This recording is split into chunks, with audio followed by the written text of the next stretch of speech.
Ndasubiye kubaramutsa mwe banywanyi mukurikira iyi mboneshakure yacu ari no yanyu Shiramatsiko TV. Ni imboneshakure imwe rudende idushikiriza inkuru n'ibiganiro utaronka ahandi. Uyu ni umwanya w'amakuru agezweko ari kuvugwa ngaha mu gihugu c'u Burundi, aho ino mboneshakure yacu ari no yanyu Shiramatsiko TV ibategurira amakuru ahambaye cane aba ari kuvugwa mu bisata bitandukanye, aho twibanda cane cane ku makuru aba ari kuvugwa ku gateka kazina muntu, aba ari kuvugwa mu butungane, aba ari kuvugwa mu cibano, aba ari kuvugwa ku mbuga ngurukana bumenyi, aba ari kuvugwa muri politike ndetse n'andi yose mutamenye mwaranyegejwe turatohoza amaze tukabashikiriza ido n'ido. Kuva ku mahiri uja ku ntebe y'ubushiranganje, inshuti ya perezida ntihanwa nk'abandi. Benshi baribaza impamvu perezida Evariste Ndayishimiye yakuye Generali Tibiya akamukurana na Generali Arengiyome Bunyoni, ariko uyu munsi Bunyoni akaba avundiye mu ibohero, Tibiya akaba yaragizwe umushiranganji.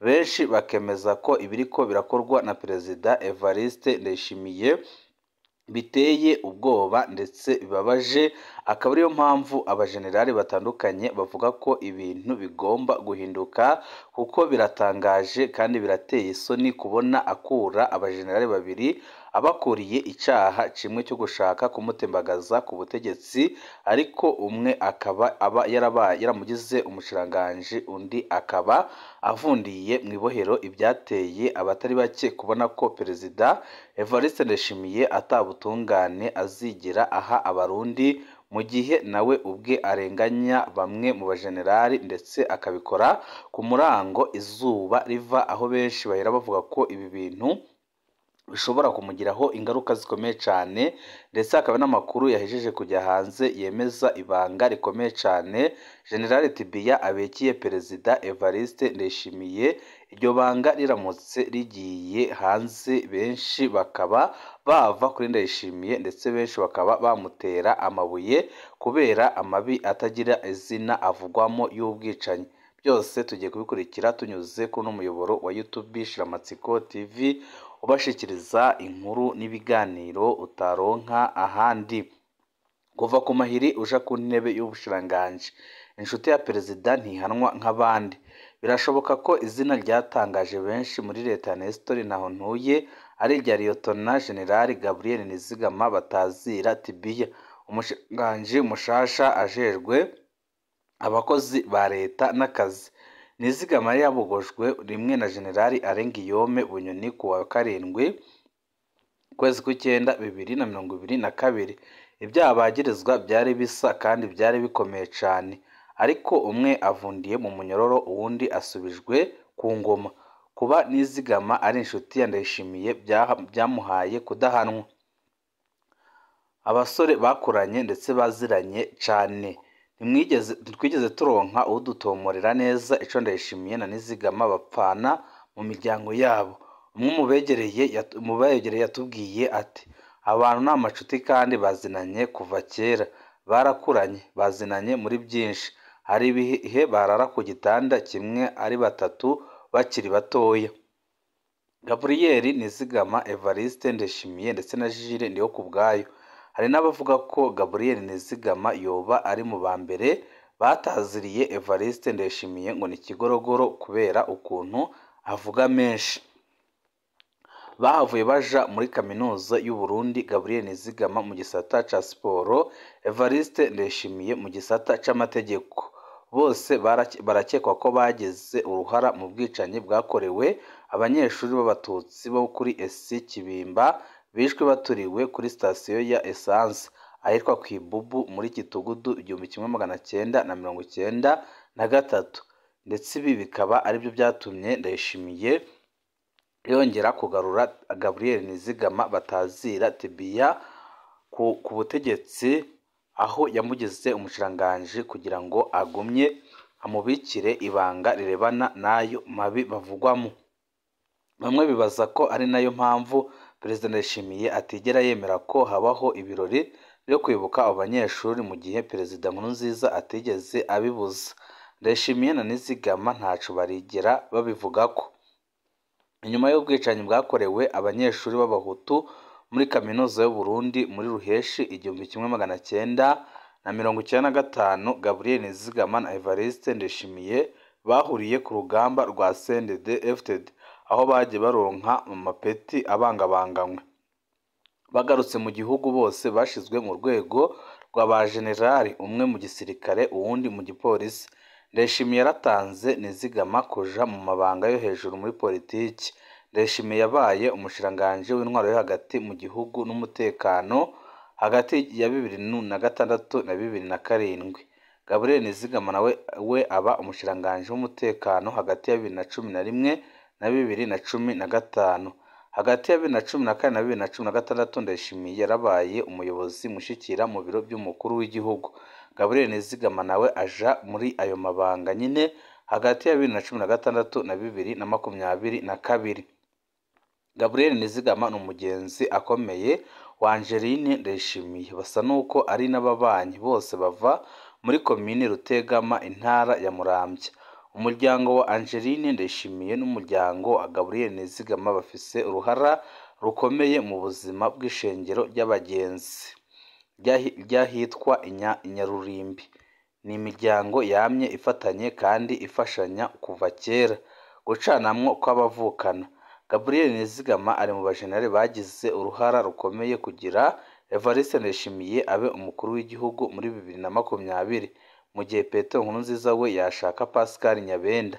Ndayishimiye nawe yamugumije mu kibanza c'umuyobozi mushikira mu biro byiwe.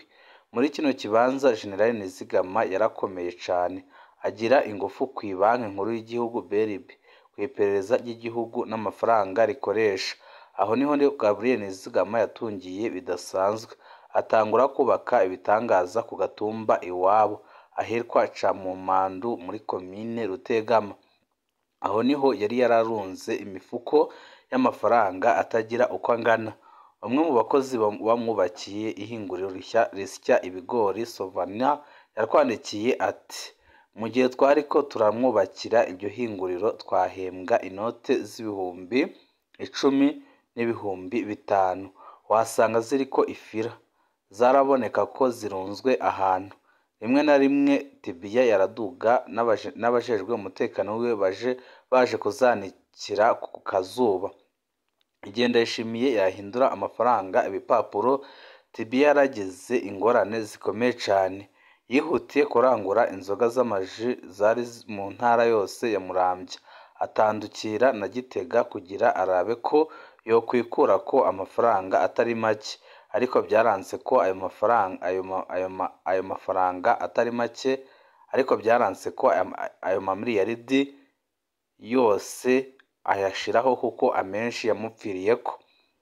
Araturira ndetse andi ahereza uwashaka. Aho nyine mu minsi ya nyuma kuva akuwe, hariho abakozi yamaze igihe kinini adahemba, bamwe banahavuye abaheba akazi kubera yari yaranse kubaha kontara y'akazi. Abasigaye nawe yabasinyishije ku ngufu, aho bahembwa intica ntikize. Barya abagabo barimwo ikibi kibishe ndetse giteye ubwoba. Imigendanire ya Ndayishimiye na Nizigama yahavuye itosekara rwose. Gabriel Nizigama ntiyatinya kuvuga ko Ndayishimiye atagihugu ashoboye gutwara kandi ko bazomwikurirako. Ndayishimiye nawe niho yakwira igihugu avuga ko ashaka kugwanya abasuma bari mu nzego, akavuga ko bamukengera kubera we atamahera afise. Aradoma ko urutoki abantu banyegeje amahera mu mibahana yabo ku buryo basigaye baja kuyanikiza ku zuba yavunze. Ndayishimiye ntiyasiba kuvuga ko hariho abashaka kumutembagaza ku butegetsi. Kw'igenekerezo rya karindwi kwezi kw'icenda 2022 yabaye nk'inkuba ituritse. Perezida Ndayishimiye yakuriye rimwe umushikiranganji wa mbere General Alain Guillaume Bunyoni, chef de cabinet civil Lieutenant General Gabriel Nizigama na chef de cabinet militaire Lieutenant General Etienne Ntakarutimana. Gabriel Nizigama bimwaka mu nda yibutse umufuko w'amadolari abitse mu biro muri Ntare House. Agerageza gusubira ku kazi babanza kumwankira. Yinjiye yoba yanatumbereye mu biro by'umukuru w'igihugu. Arakara cyane. Hano biragoye kumenya neza uko byagenze ahageze, ariko niho yakubitiwe n'abasirikare bari barongowe na Colonel Jules Ndihokubwayo. Nizigama yavuye ngaho ari intere, aduka iwabo Cimamandu, amara amezi abiri abiwe bamukanda. Ibyo bihe byaracanishijwemo imiryango. Rya shengero ry'abagenzi rya Nyarurimbi riracanamwo bikomeye. Abavukanyi ba Angeline Ndayishimiye bahungira kwa nyina, batinya ko umuhungu wacaraziwe azohava yihora. Niho hari ababigiyemwo barondera kumvikanisha imiryango yombi. Basubira hamwe muri 2024. Gabriel Nizigama araharirwa asubizwa mu kazi mu bushikiranganji bw'umutekano. None yaraye agarutse muri leta nk'umushikiranganji w'abakozi ba leta n'akazi. Guhana byaba bifise abo byerekeye ku butegetsi bwa Ndayishimiye. Kugaruka kwa Lieutenant General Gabriel Nizigama ni ikindi kimenyetso ko Perezida Ndayishimiye yananiwe urugamba rwo kuganya ibiturire no kunyonora amatungo ya leta. Abo wenyine yahoze atanga ko akarorero nibo ariko araha amabanga ahambaye. Noneho amatwi adusumira y'amatungo yahora avuga ko bamurusha ubuho wenyine yayihaye inshuro zirenze. Umuzo wa Gabriel Nizigama usigura kandi ko Ndayishimiye ariko aragerageza kwiyegereza abiwe no kubaka umurwi ukomeye wo guhangana n'abakeba bashasha afise mu mugambwe. Harimwo no kurondera gucanishamwo abo yibaza ko bohava bafatanya kumugwanya. Nimba Bunyoni yari yagirijwe bimwe na Gabriel Nizigama, umuntu asigara yibaza impamvu yahanywe bikomeye ukuraho kugerageza kwiba umupfumu wa Ndayishimiye kizoba arico caha c'agacamutwe ku ntwaro ya Evariste Ndayishimiye, kuko nico caha Bunyoni yisangije. Ibi byose birerekana neza ko ibintu bitoroshe na gatoya muri CNDD-FDD, ndetse bikaba byerekana ko ubutegetsi bwa Ndayishimiye bugeze ahatemba. Tuno dufoto tubiri twerekana kera Ndayishimiye na Tibiya bakiri gusoma mbiki, akandi kerekana Tibiya aramutsa Perezida Ndayishimiye umunsi leta nshasha irahira. Ni agafoto kavuzwe ko byinshi barabye uko Tibiya yifashe. Benshi bavuzeho byinshi ndetse bitangaje, aho bagaragaje ko Ndayishimiye nubwo ari gukora ibishoboka byose ngo yongere yubake umurwi ukomeye cyane uzamufasha kurwana n'abakeba, ariko ari kwiyegereza abantu ahubwo nyabona bazamusenyura, kuko biboneka neza ko aho ibintu bigeze ari habi cyane, ndetse benshi mu Barundi bakaba babazwa n'akarenganyo ndetse n'ubuzima bugoye busigaye buboneka ngaha mu gihugu cy'u Burundi, aho benshi mu Barundi bavuga ko igihe kigeze kugira ngo Abarundi bafatane mu nda bikure ko intwaro ya Perezida Evariste Ndayishimiye, kuko biboneka neza ko ataco ariko arahindura, ndetse bikaboneka neza ko niba afata abantu ubwiwe yagereje ibyaha by'agacamutwe akabashyira mu mabanga, ni ikimenyetso kitabesha ko Uburundi butazigera bukira mu gihe Ndayishimiye azaba agitwara igihugu. Mu kandi kanya n'andi makuru ahambaye cyane turiko turabategurira, mukaba muri buyakurikire kuno muyoboro wa YouTube Shiramatsiko TV. Ibihe byiza nibyo ndabipfurije.